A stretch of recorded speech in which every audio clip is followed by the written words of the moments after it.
Bonjour et bienvenue à Donneur de sens, un balado original d'Emma Québec.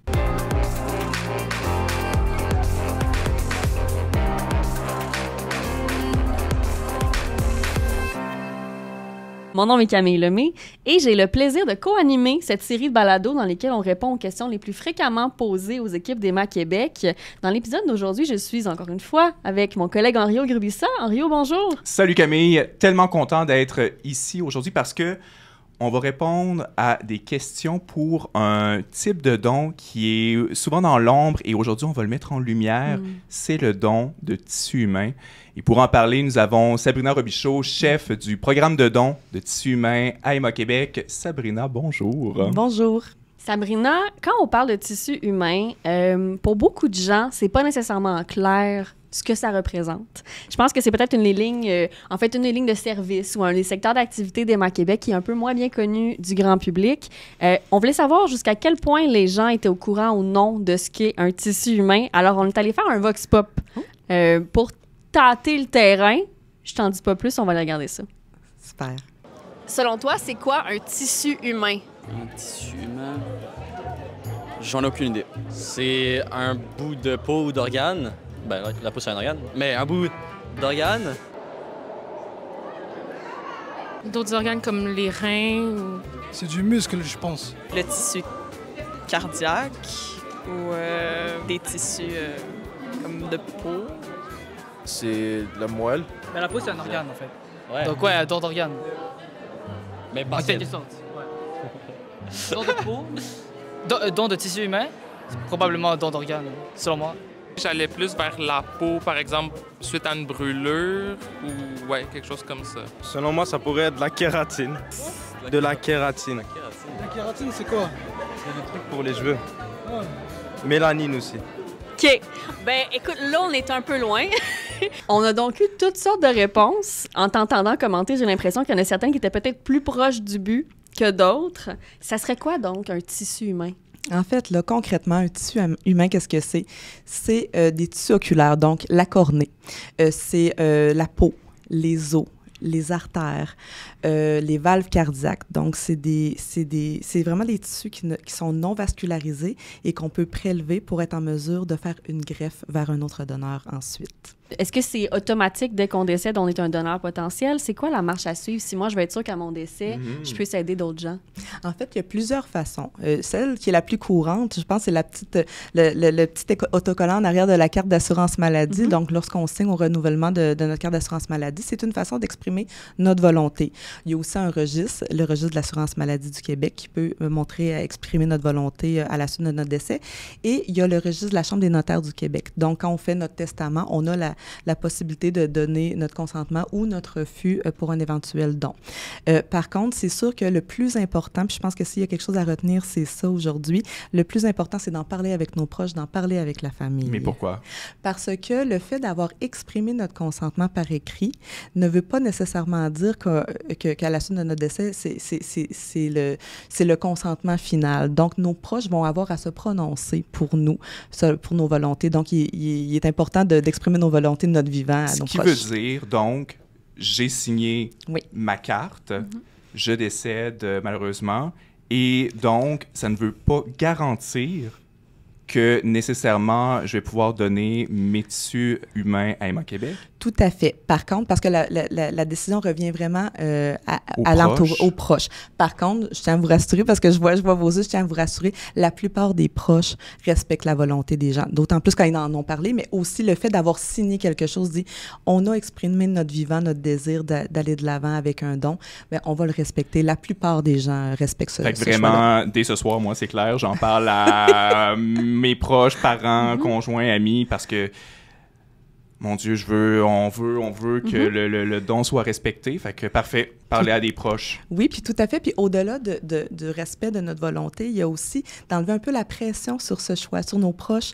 Parce que si on n'en a pas parlé, peut-être que nos proches vont dire « Hey, j'ai peur de prendre la mauvaise décision, je ne le sais pas. » Donc, d'en avoir parlé d'avance, s'ils ont à faire ce choix-là, on espère qu'ils n'auront pas à le faire pour nous. Mais s'ils ont à le faire, bien, ça va un peu diminuer la pression sur eux d'avoir partagé notre volonté de notre vivant. C'est un don, des fois, dont on parle un peu moins, qui est plus dans l'ombre. Même ici, quand on se préparait pour l'épisode de balado, on se disait, bon, est-ce que c'est un sujet qui est délicat, qui est difficile? Bien, en discutant avec toi, la réponse, c'est non, je pense. Vous avez une très belle façon d'aborder le sujet, puis une très belle vision du don de tissu. Tout à fait, parce que dans le fond, il faut le voir en deux volets. Il faut le voir dans le respect des volontés d'une personne décédée, d'un défunt. Donc, on a tous des volontés à la suite de notre décès. On en parle d'ailleurs entre nous, avec nos familles, tout ça. Donc, le respect des volontés de la personne qui désire donner au suivant à la suite de son décès, désire aider d'autres personnes, c'est vraiment quelque chose de lumineux.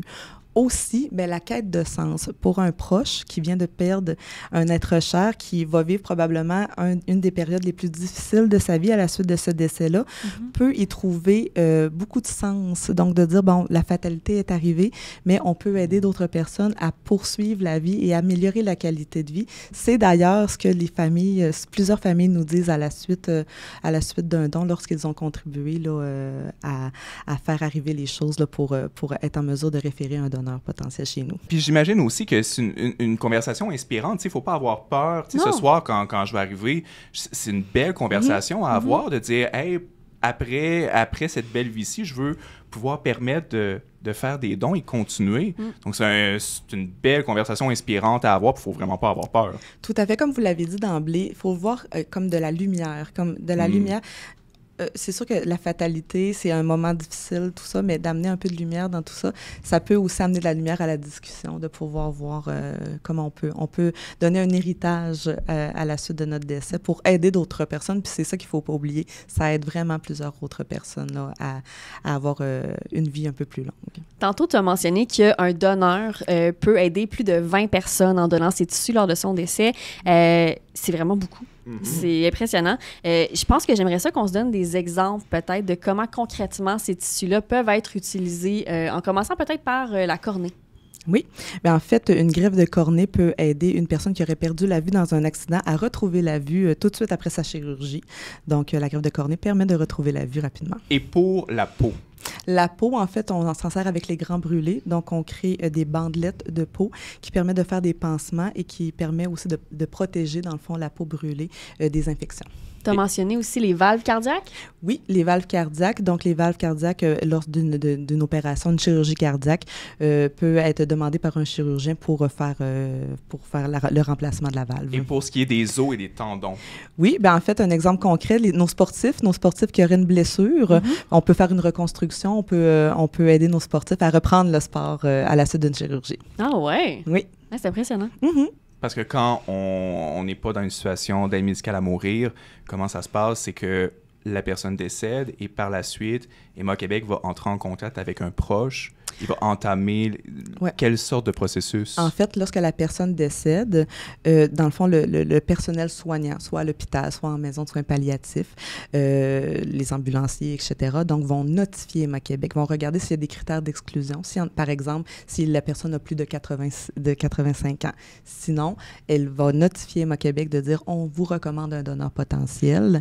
Est-ce qu'on peut faire une approche à la famille? » Emma Québec regarde les registres de consentement qu'on a parlé tout à l'heure, voit si un consentement ou non, et ça amène un début de discussion avec la famille pour dire « J'ai vu qu'il y avait un consentement au registre, vous pouvez aborder le don. » Donc, on est vraiment en collaboration et en partenariat avec les soignants sur le terrain. Comme j'aime dire, ce sont nos yeux sur le terrain qui sont en mesure de nous notifier les donneurs potentiels. Et ensuite, le processus débute. On a, nous, une équipe de coordination qui est formée pour faire les approches à famille, pour parler avec eux dans cette période assez difficile de leur vie, puis de poursuivre le processus, donc du prélèvement à la transformation, à la distribution, puis bien, pour la greffe ensuite dans les hôpitaux du Québec. Peut-être défaire un mythe. Si on fait un don de tissu, on peut tout de même avoir des funérailles traditionnelles avec une exposition en salon. Tout à fait, parce que nous, nos préleveurs, dans le fond, puis d'ailleurs, on est le seul organisme au Canada qui avons cette expertise-là du début à la fin, du prélèvement à la transformation, à la distribution. Et nos préleveurs sont spécialement formés pour faire de la reconstruction aussi.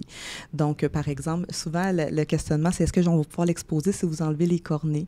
Bien sûr, on a toute une façon de reconstruire pour être en mesure qu'on n'y voit rien, puis qu'on puisse continuer le processus de deuil, parce que c'est ce qui est le plus important. Pour l'admissibilité, on sait qu'il y a des critères pour le sang, pour le lait maternel, mais pour les tissus humains. Donc, c'est quoi l'âge Et pour chaque type de don, est-ce qu'il y a une période de la vie où on peut faire un don? Comment ça fonctionne? Oui, en fait, là, le critère d'admissibilité là, principal, c'est il faut avoir de 0 à 85 ans. Passé le matin de notre fête du 86, on ne peut plus donner, c'est terminé. Et selon les différents produits, on a des braquettes d'âge. Donc, par exemple, pour les tissus vasculaires, le cœur, c'est de 0 à 60 ans. Pour la peau, os, tendons, c'est de 15 à 75 ans.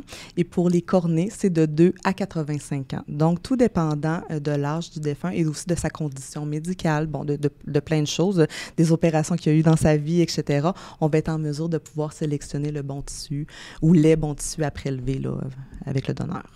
C'est parfait. Fait que là, si on résume, on doit signifier notre volonté de donner nos tissus au décès à nos proches. C'est vraiment la meilleure chose à faire. Ensuite, on peut soit signer notre carte d'assurance maladie, s'inscrire au registre de la RAMQ ou encore s'inscrire au registre des notaires du Québec.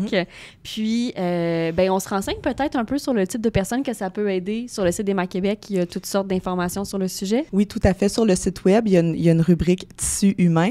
Donc, il y a une rubrique pour les proches, les familles, et il y a une rubrique aussi pour les professionnels de la santé. Donc, n'hésitez pas à aller le voir. Puis, si vous êtes un peu curieux sur comment ça peut se passer, le consentement, le prélèvement, la distribution, bien, sur notre plateforme YouTube, on a une vidéo qui montre un peu les différentes étapes là, faites par les membres de notre équipe et vous allez voir que c'est vraiment des gens très, très rayonnants et lumineux. Sabrina Robichaud, merci beaucoup de ce temps que tu nous as accordé, très éclairant. Vraiment, ce que je retiens, en parler, puis vraiment, j'ai beaucoup appris. Merci de ton temps. Je rappelle que tu es chef du programme de don de tissus humains à Emma Québec. Merci beaucoup. Merci à vous deux.